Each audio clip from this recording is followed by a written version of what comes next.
Hey listeners, this is a rerun, or as I like to call it, a TAC Reload preamble. You might be hearing more of these. And I'm just going to be real with you. I've been doing this podcast for a lot of years. I've been doing it full time for about 2. I was hoping to grow it into a full-time income. I said I'd give it a year, and I've given it 2. I've cashed out retirement accounts. I've cashed out Bitcoin. Lived off of savings while trying to grow the podcast, and it has grown by God's grace by leaps and bounds, but it has not yet become a full-time income. There's a time to spend and a time to save, Ecclesiastes says. So I will be taking on some private contracting work, have gun, will travel, which means, especially by God's grace, pretty soon I'll be entering in some pretty strenuous training as far as the schedule goes, so you're probably going to get some more reruns. If you don't go back and listen to old episodes, maybe they'll be new to you. But I just wanted to give you a heads up and be real with you as to what's going on. As Ecclesiastes says, there's a time to spend and a time to save. Hopefully we'll build back up some savings and still be able to get out a podcast pretty regularly. I've been doing about a podcast a day for a long time. A lot of podcasts only do a podcast a week. So hopefully you will bear with me.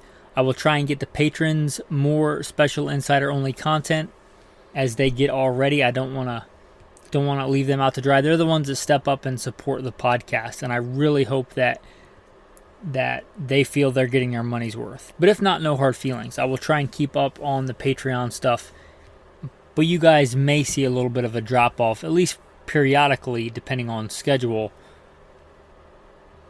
on new episodes. You'll still get new episodes, maybe just not one a day.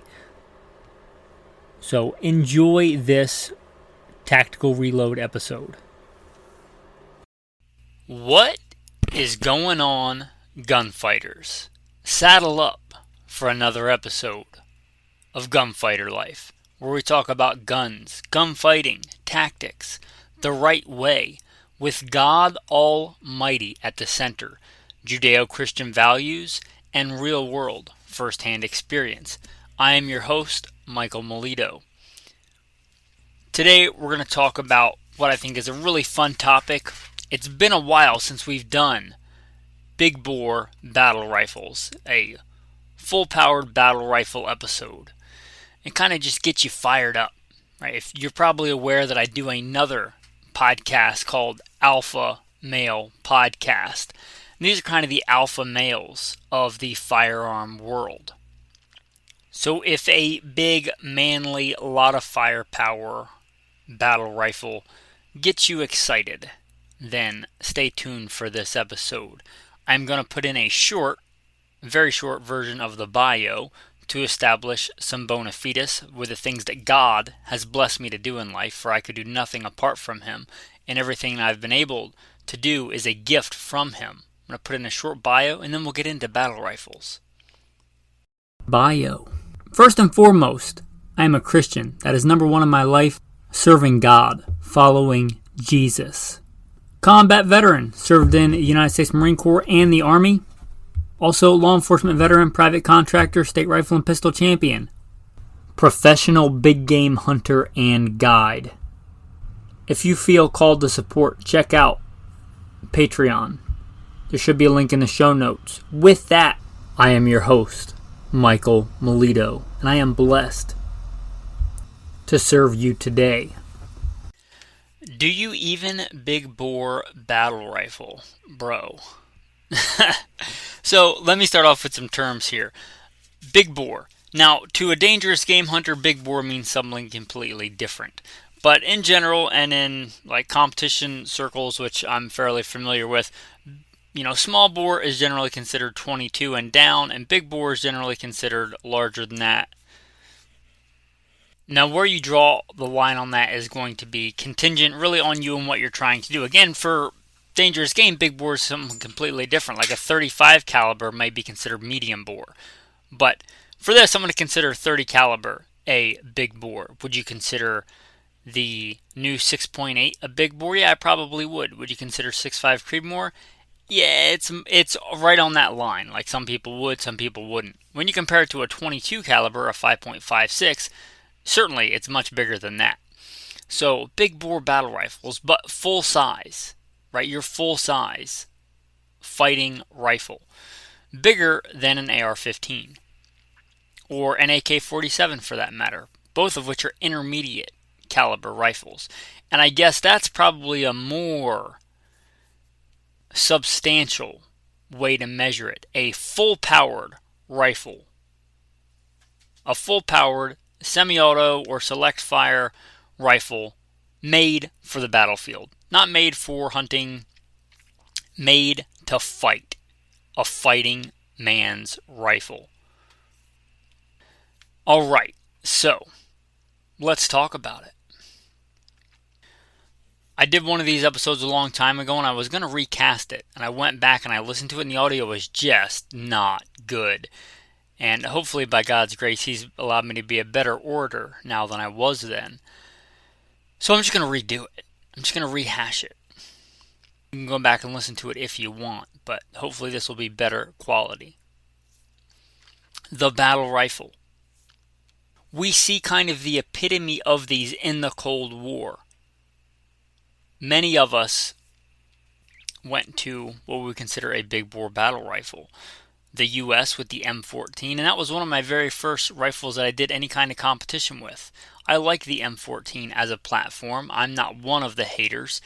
I don't think it's the best thing today, but I think it's still a good platform.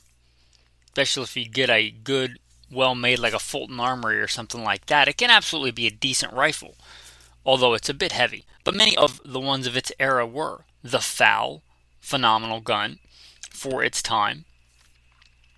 The HKG3, the 91, all the different variants thereof, and I'm not going to get into specifics about that. There's guys that know a lot more about those rifles than I do. I do like them. They are good rifles. The clones, probably to varying degrees of quality control, depending on who made them, who imported them, and modified them. But there's some good rifles. There's some good Cold War rifles. And they'll still fulfill the same role, albeit a little bit more obsolescent and a little bit heavier in general than the modern ones. Maybe a little bit harder to mount optics on, maybe not the best ergonomics, maybe a little bit heavier, but they'll still get the job done. And what job, pray tell, would that be? That job will be slinging a lot of lead downrange.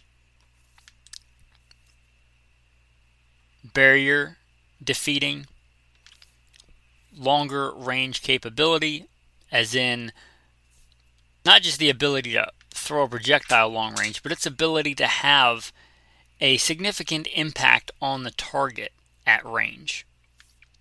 You know, with proper BC bullets and stuff, you can get a 5.56 to reach out and touch it 700-800 yards. But it doesn't have the gusto that same 308 is going to have hitting at 800 yards. So there's some application there. And even past really 300 yards, even past 250 yards.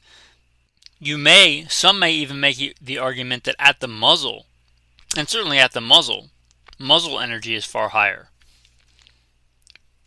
And you could debate that, and I'm sure internet forums have ad nausea. But as somebody that's been a professional gunfighter, I'd say in CQB, it's less of an advantage because you get the extra weight. But the further you get out on that battlefield, the more advantage the full power rifle cartridges, 308 being the most ubiquitous, will have.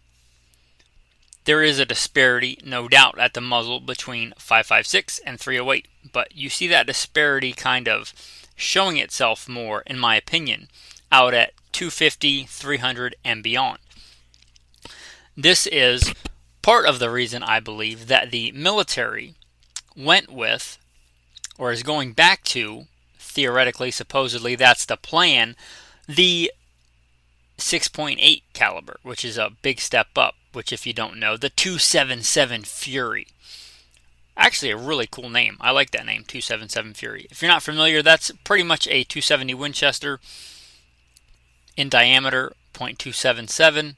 270 Winchester's been slaying beasts and putting them in the dirt for a long time. I like that caliber. I've done quite a bit of hunting in my life, so I'm familiar with the 270. It's a good cartridge.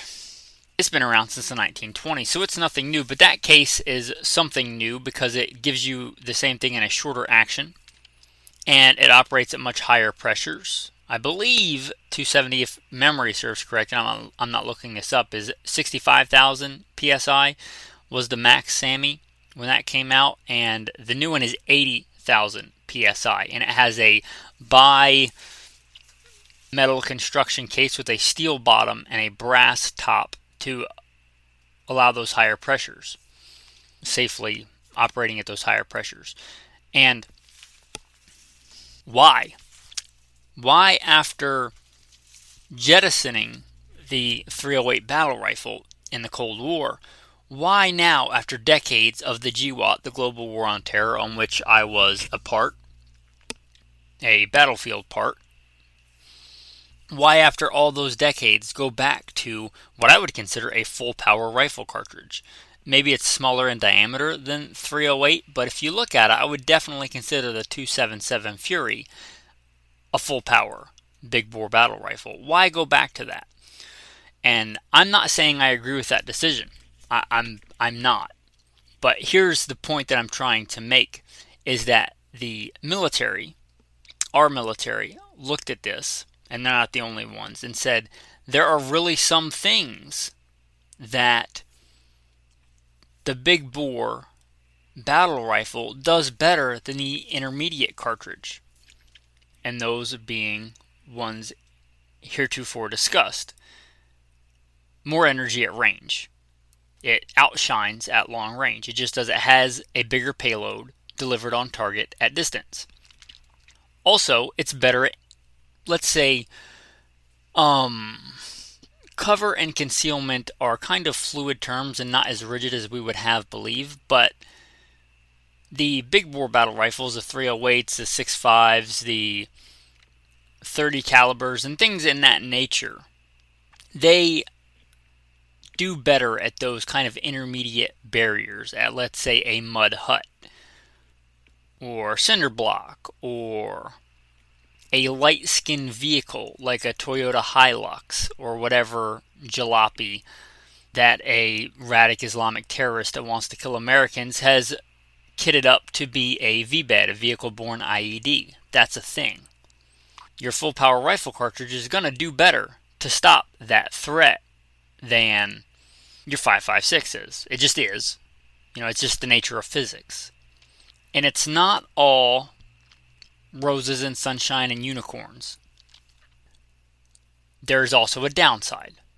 That's why we got away from it in the first place. So I want to start this before I even start talking about modern full-power big bore battle rifles, because this is gunfighter life, and we're going to get to that. But I want to throw out the philosophy and kind of what it does better and what it doesn't do better, so that you make a wise choice and don't think that it's always better because it's more powerful. Like in America, bigger is always better, more is better, more power is always better. But it's not, because it comes at a cost. The first cost is physics. For every action, there is an equal and opposite reaction. Force equals mass times velocity squared. The amount of force going out of that gun is proportional to the amount of force coming back into the gun and back towards you in the opposite direction. For every action, there's an equal and opposite reaction. You get more recoil. So, I don't care, and this is kind of a thing that gets a little bit under my skin in the gunfighting world and community. Be able to handle recoil better. Yeah, I agree, and you might surmise from my bio and my shooting competition background, I can control recoil by God's grace. But I don't care how good you control recoil, the less of it you have to control, the faster you can get hits on target. In general, if it's like a dude standing literally arm's length in front of you, then yeah, you can just work that trigger hard and fast, and it'll get rounds on target. But if you move that target at any kind of distance or have to transition between targets, I don't care how well you control recoil. If there's less of it, you can shoot faster while getting hits on target. If I just put a dirt berm in front of you and say, here, empty the mag, then that's not really an issue because you're literally just going as fast as you can pull the trigger. But if you're trying to keep the gun on target or transition between targets and get multiple hits on multiple targets, if there's less recoil, you can get hits on target faster. And that's just a reality. Nobody that's winning really substantial levels of competition is outrunning a 308 big bore battle rifle against an AR-15 unless it's a separate class, right? If you're going to a USPSA 3-gun outlaw competition, whatever you want to do, talking about a standard, that kind of practical shooting competition, those big bore rifles are not competing with the ARs because they're much slower to get hits on target. They do better at 300, 400, 500, 600, 800 yards, but that's not where the majority of your targets are in those kind of competitions. So they have their own division, usually heavy metal or something like it in an outlaw competition. Why? Because it takes longer to get hits on target. So just realize that there's no free lunch. That extra power comes at a cost. It also comes at a real financial cost in that round per round. It's usually more expensive. Now, that's one thing if Uncle Sam is footing the bill for your ammo, and I like when that happens. I like that in the past. If somebody else, some government agency, law enforcement agency, federal government, private contracting agency, whatever it is footing the bill for ammo, then yeah, that may be a moot point. But for most of us that pay for our own ammo, that's not a moot point. And it also finally comes at the cost of weight. Both weight of ammo, which is one of the big reasons we went to the M16 platform, AR-15 platform, because you got to remember, originally that was an AR-10. That was the first rifle. I believe Eugene Stoner, if gun lore is correct, he designed that as a hunting rifle for him and his wife in 308. It was originally in the AR-10 to 308 platform. The military wanted a smaller caliber. They went to a smaller caliber on purpose because they wanted to be able to carry more ammo. And the rifle weighs more, but it's not just that. The magazines and the ammunition also weigh more. And until we get some kind of really reliable, and I know there's that new company that just came out, but until we get some radically new technology to really cut down on the weight of ammo, then it's still going to be heavier. And even if you go with like polymer case, the projectile itself is still going to be heavier. So round per round, it's heavier. Magazine per magazine, it's heavier. So you get into that old gunfighter dichotomy. Do you want more ammo of a less powerful flavor, or do you want less ammo but each round carries more power? And I would submit both have their advantages. But those are real. Those are real things. How much they apply to you, what you care about most, that's really on you. I'll put it this way. Usually when you're doing private contracting work, when you're in the military, at least like regular frontline infantry, of which I was, I served in both the Marine Corps and the Army, as you probably heard in the bio, you get what you get and you like it. Or you don't like it, but you make do with it. Even as a private contractor, a lot of times, you're issued something and they say, here you go, enjoy. I don't say that verbatim, but that's basically the sentiment. Here's what you got. This is your issued kit. Hit the ground and run with it. You don't really get to choose. The gunfighter and the gunfighting mentality and the training and the fundamentals are far more important on how effective you're going to be than one platform versus another. And a lot of people don't like that, especially I think here where I wouldn't even say Americans, I'll say Amazonians, that think that we can fix everything by the click of a button and buying more gear and more stuff. But the gear and the stuff is nowhere near as important as the gunfighter and the training and the mastery of the fundamentals and the discipline and all the things that go into that. So you make do with what you have. But I was blessed when I was the commander of a tactical team to be able to write policies. That was the one that was part of my job. Was as much as I like the gunfighting, a lot of that was wearing a suit and tie and writing policies and procedures, and especially in the gunfighting world, in the equipment world. And I was blessed I got to do that. But one of the things that I wrote in was both handguns and long guns. If you could pass the qual, and this wasn't like a normal police officer, and I was a police officer, so don't get mad at me, but most police officer quals are just check the box things. They're not super hard for a really good, like halfway decent even competition shooter.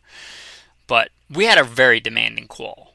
Even for a good gunfighter, it was a demanding qual.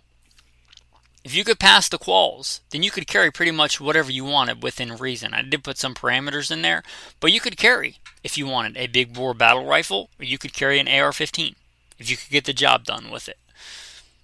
And me, speaking from me personally as a commander, sometimes I would do both. Why? Because sometimes for the mission, one was better than the other.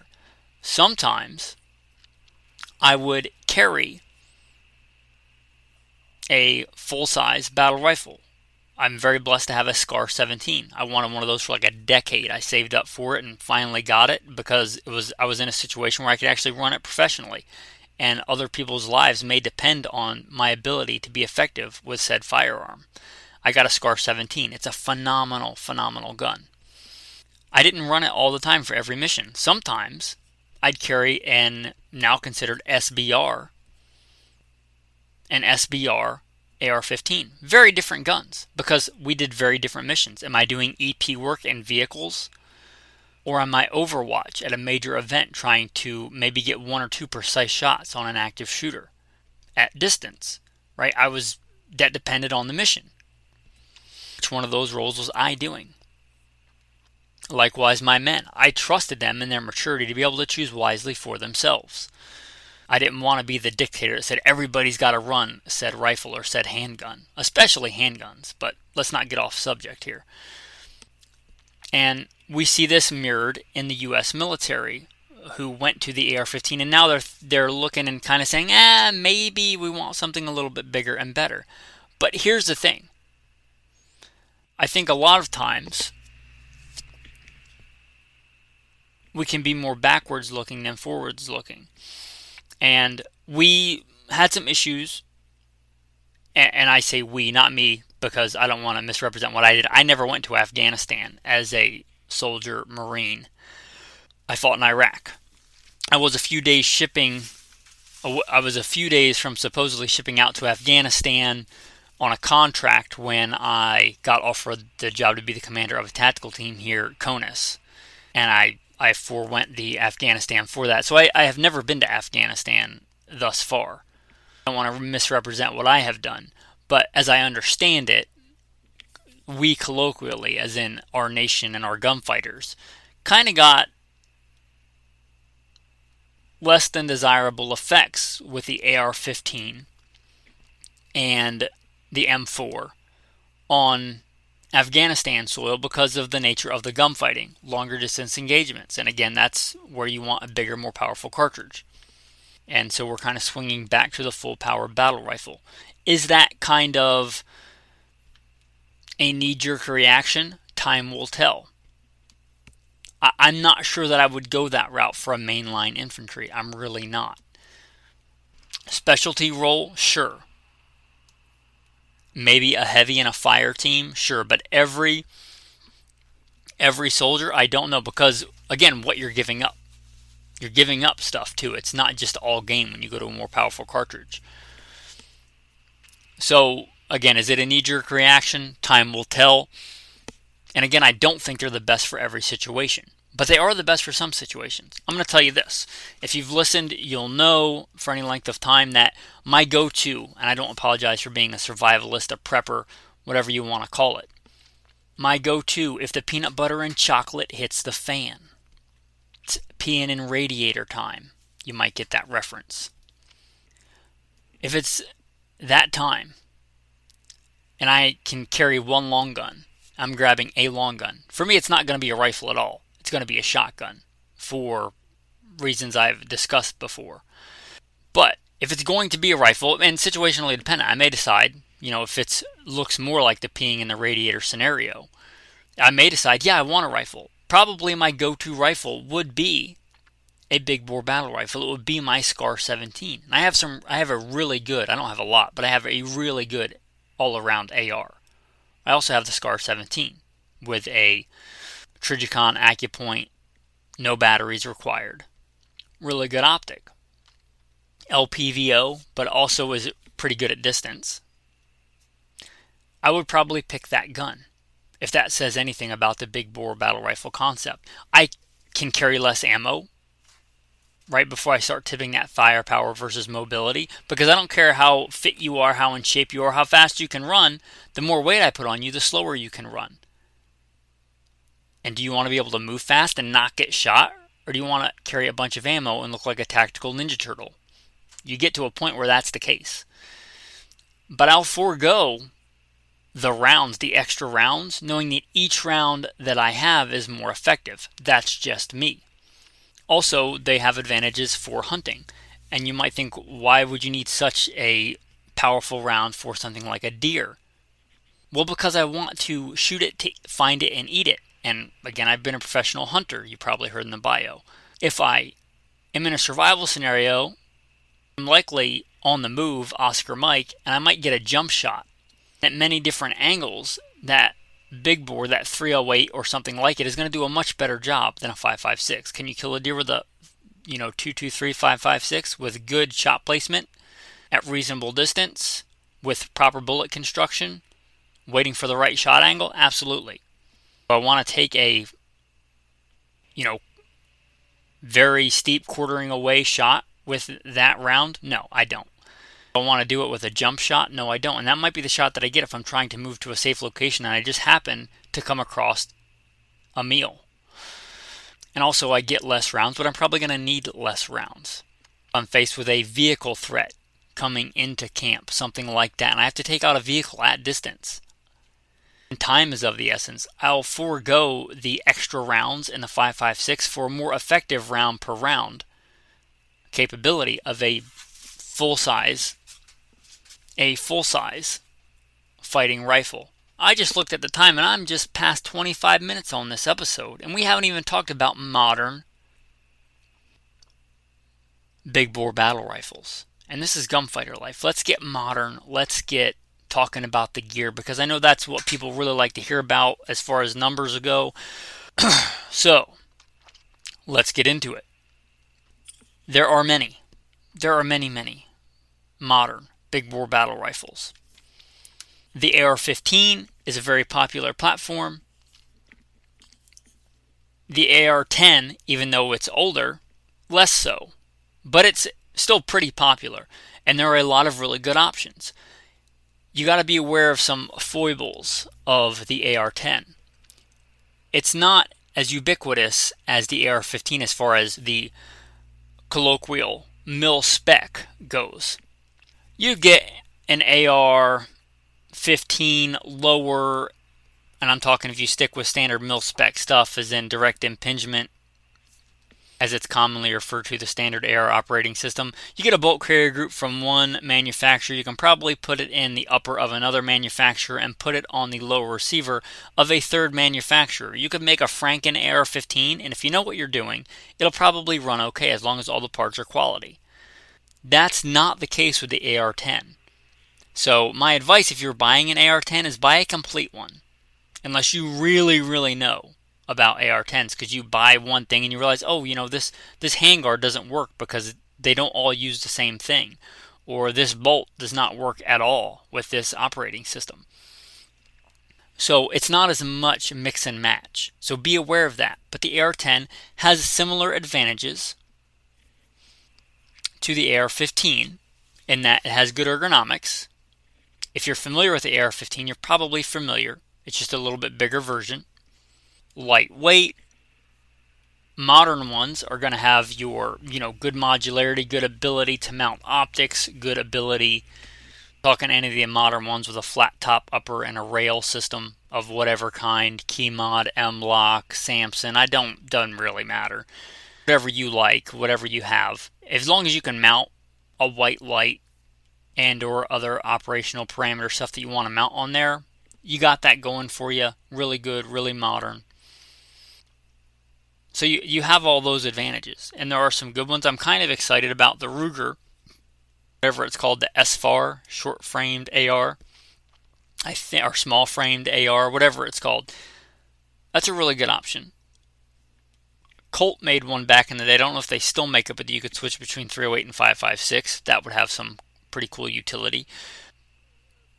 But that Ruger got me excited. It seems pretty cool the way that it operates, and it seems to be a decent gun. You know my rule: if you listen for any length of time, wait 3 years. If it's not just a fun range toy, if it's something you're going to trust your life to, something that you plan on being a gunfighting gun or a defensive gun of any kind, wait 3 years. If it has issues, let somebody else find out about that, and don't be a beta tester in a gunfight. But it seems promising, and there are many other AR-10 styles and different configurations that you can get.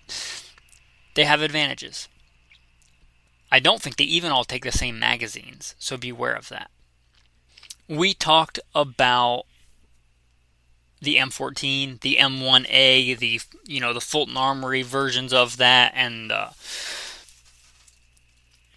they are less modern, but there are some more modern versions of them. There are some with the ability to mount modern optics. It's not as streamlined. It just wasn't designed for that.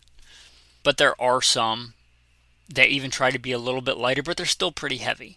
So just be aware of that. It's not that it's a bad platform. I like that platform. I also really, really like the iron sights. And I'm a guy that likes to shoot precision with iron sights, that likes to really practice my fundamentals with iron sights. And I like good iron sights. That M14 style. I know they're not true M14s, but that's a good platform for that. But you give up the ability for good modern optics and rails, and they can be really, really accurate, but they can also be really, really finicky. So beware of that, the M14s. And they're not cheap.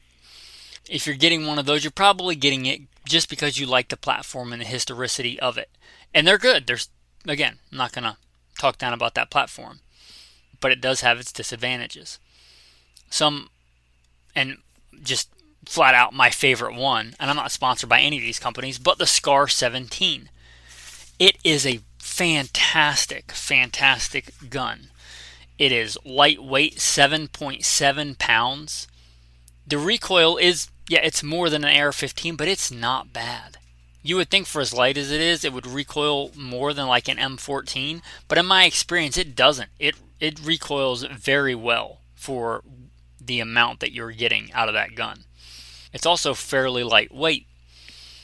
It's also very easy to mount modern optics, although you got to put quality optics on it because it beats the crap out of stuff. But if you're putting a good quality optic on there, it shouldn't be an issue. It comes with good backup flip-up iron sights.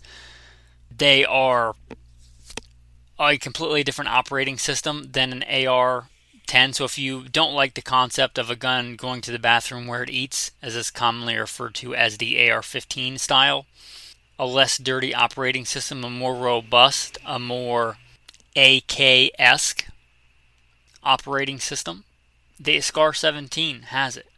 The downside, the Scar 17 costs what a decent, reliable used car or truck costs. It's an expensive gun. So there's that. It was a long time before I got one of those, and that was when I was making the big city kind of commander of a tactical team kind of money. And I was blessed to get that gun, and I don't regret it because other people's lives may have depended on that. And when it came to it, the old lady, the widow, the little child in the city that their life may have depended on it, I wanted quality, and I don't apologize for that. But it's phenomenal. I think it's worth every penny.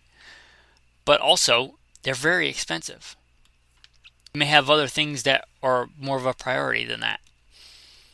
There is the CZ Bren, and I've heard they have some issues. CZ makes some really good stuff. I'm a fan of CZ and their handguns and things like that. So the CZs are good guns. They usually make good guns, but I've heard of their CZ Bren series having some issues. But basically, you're getting the operating system of a Scar with way less money and probably pretty good quality, but I would look into those issues, and I don't know enough about it to speak intelligently on it, but I've heard of some issues. So look into that. But they absolutely exist. The CZ Bren is a thing, and when the patent ran out, it looks like they pretty much copied a lot of what the Scar was doing. We touched on the AK operating system. There are some bigger, beefed up versions of the AK operating system that operate on a 308. I doubt if you're looking into this and you want anything modern, you're probably not going with anything in a 7.62 by 54R. Even the days of really cheap surplus ammo, I think, are behind us. Not that you can't still find some, but that's just not a modern round with the rim and everything. You're probably looking at one in the 308, and they do exist. And again, to varying qualities. Just because something looks like an AK does not mean it was made to the original, like, Russian AK quality standard. And a big part of that weapon's good reputation is the quality to which they were made. And not all of the imported ones were made to such quality. So there's that caveat. But if you can get one made to that quality, it absolutely can handle the 308. So that's also an option if you can find one. And again, you got to get the ability to mount good optics, which is always something that the AK platform has struggled with. Not that it can't be done. And there is honestly kind of the new kid on the block, the kind of seemingly out of the blue, as when it happened, to me anyway, the M7. It was originally called the M5, but I think there was some kind of name issue there. Now the M7, the SIG M7 in 277 Fury, but also you can get that in 308.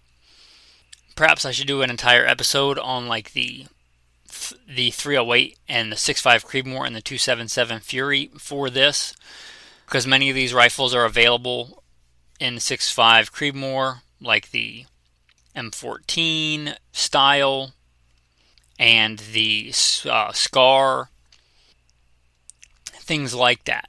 And the 277 Fury, here, I don't know how to take this. I don't want to read too much into it, but it seems like there was much ado about the 277 Fury and the new M7, and then I haven't heard a lot about it. I'm not old enough to remember when the military switched from the M14 to the M16 and how quickly that happened. I haven't heard a lot about it. Is it still going forward? Is everything still running smoothly? Is Big Army still looking at this? Are they still doing it? I don't know. If they do, the 277 Fury, if the past is any indication of future acceptance by civilians, when a military really adopts a cartridge, it becomes popular in the civilian market. 45 ACP, 9mm, 223, 5.56, 308, right? If the 277 Fury does largely become adopted, it certainly will become a more popular round for other places as well, if that happens. For the time being now, though, 308 is kind of king. But that new M7 platform, it has a lot going for it. I like a lot about it. I'm fairly familiar with that operating system. It's got the dual springs, unlike the AR-15, AR-10 platform, which I never liked about the buffer tube and buffer tube spring and the ergonomics of the shouldering of it. I just never, as somebody that grew up hunting in what I would call more traditional guns with the drop-down stock, it just always felt more natural to me. So that new M7, that whole operating system, it gets rid of the need, just like the Scar 17 did, of the buffer tube, so you can fold the stock. That's a big advantage, and in my opinion, you get a more ergonomic stock. You can get a more ergonomic stock. It's a good operating system. They got rid of, thankfully, the direct impingement. I've never been a big fan of that. It's great for competition. It's great for police work. It's great for, like, CONUS, fairly clean operations. But as somebody that had a catastrophic failure of my M16 in the war, never been a big fan of that direct impingement system. I've seen other failures besides mine, but it's a different operating system. It's short stroke piston, I do believe. It's very different than a Scar, very different than an AK, but it shares some similarities, but it's not the same. But it is similar in that it's the piston and it stays fairly clean. So it seems like a good option. They're still crazy pricey right now as any of the new trendy stuff is, but I assume that in time, those prices will come down. But that's also a really good option. The Spear, the M7, whatever you want to call that family genre operating system. And it comes in different calibers, but we're talking about big bores, so we're talking the full size 308, 277 Fury kind of platform. I imagine for a while they'll be trying to get stuff ready for the military, but in time, I'm sure those will be more readily available. Anyway, that's probably all the ones I'm going to discuss in detail. There are certainly others. That doesn't make them bad, but I can't obviously discuss every single different one. We'll probably do a whole episode on the different AR-10s and their advantages and disadvantages compared to one another. But I think this is a good overarching discussion of big bore battle rifles, history, usefulness, advantages, disadvantages, and then good modern options. I hope you enjoyed this episode of Gunfighter Life. If you did, consider becoming part of the tribe, goodshepherdtraining.com. You can contact me, goodshepherdtraining.com, or, give your support. Anything like that, goodshepherdtraining.com. Feel free to reach out to me there. Getting into the tactical tip of the day. Lubrication of these fighting weapons, whether it's a semi-auto pistol or an AR-15 or a big bore battle rifle. If you just want a one and done solution for lubrication, CLP, right? CLP is what we used in the Marine Corps. Unless you're talking about machine guns with like LSA, CLP was pretty much it. And it'll do most things okay. But if you want to kind of optimize stuff, what I would suggest is, with some exceptions for different climates, but for most inhabitable zones where most people live, I would suggest really fine, thin gun oil for your trigger systems, whether it's handgun or, again, AR-15 or a full-size, full-power rifle. Fine oil for your trigger components, like a REM oil.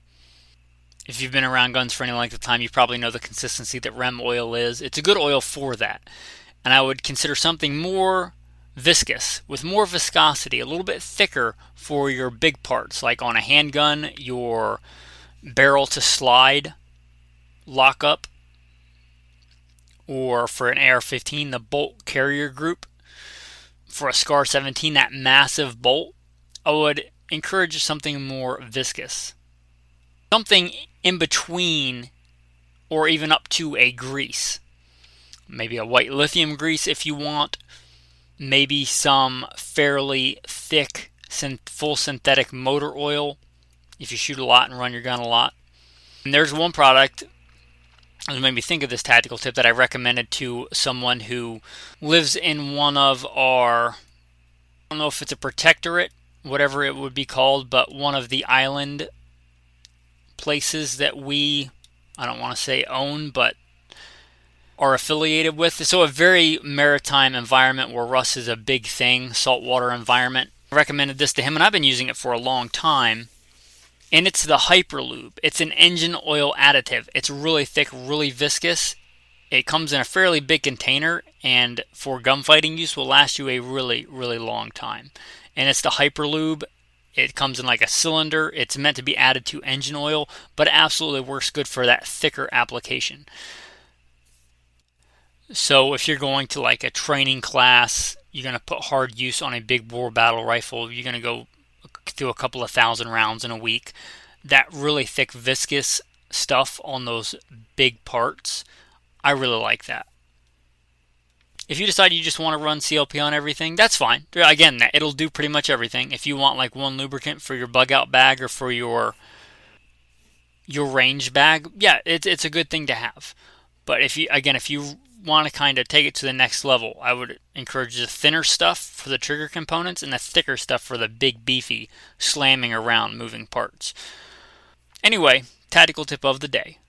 Tactical verse of the day. Because if you win 100 gunfights and you die and go to hell, game over, man. That's you're focusing on the wrong things. This earth, this life is but a temporary dwelling. We're strangers and pilgrims on the earth. We were meant for more.